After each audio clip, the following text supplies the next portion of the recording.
नेपाल की संसद को फूका, नेताओं को जिंदा मार दिया, खुलेआम उन पर हमले हुए, खून बहाया।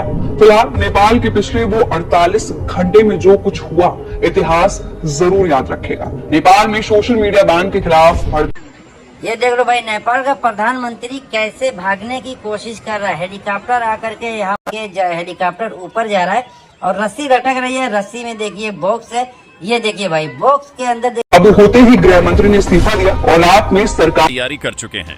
नेपाल के कई और मंत्री भी ओली से पहले ही इस्तीफा दे चुके थे। नेता, मंत्री, अधिकारी सब हेलीकॉप्टर से देश छोड़कर भागने की कोशिश में लगे हैं।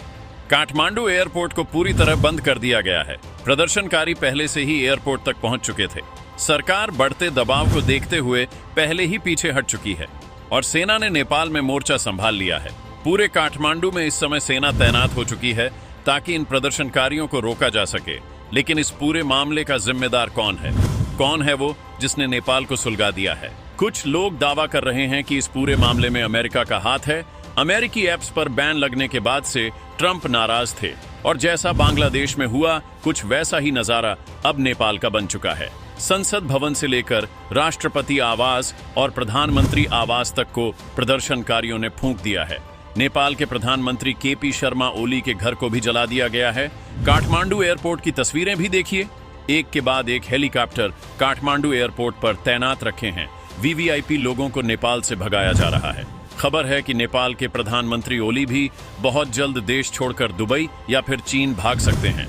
प्रदर्शनकारियों ने राष्ट्रपति के निजी आवास पर कब्जा कर लिया से इनकार कर दिया था। इसी के बाद ओली को इस्तीफा देना पड़ा और वो हेलीकॉप्टर से सुरक्षित स्थान पर चले गए। इस हिंसक उबाल की शुरुआत सोशल मीडिया प्रतिबंध और भ्रष्टाचार के खिलाफ विरोध प्रदर्शन के रूप में हुई थी, लेकिन विरोध शांतिपूर्ण रहते हुए अचानक हिंसा और अराजकता में बदल गया। एक तस्वीर में प्रदर्शनकारी सुप्रीम कोर्ट से हथियार उठाए खड़े दिखाई दे रहे हैं, तो दूसरी में उन्होंने सिंघा दुर्गबार कार्यालय परिसर पर कब्जा करके हिंसा को अंजाम दिया। विरोध प्रदर्शन के दौरान कई वाहन जला दिए गए, थानों में तोड़फोड़ की गई और सरकारी प्रतिष्ठानों में आग लगा दी गई।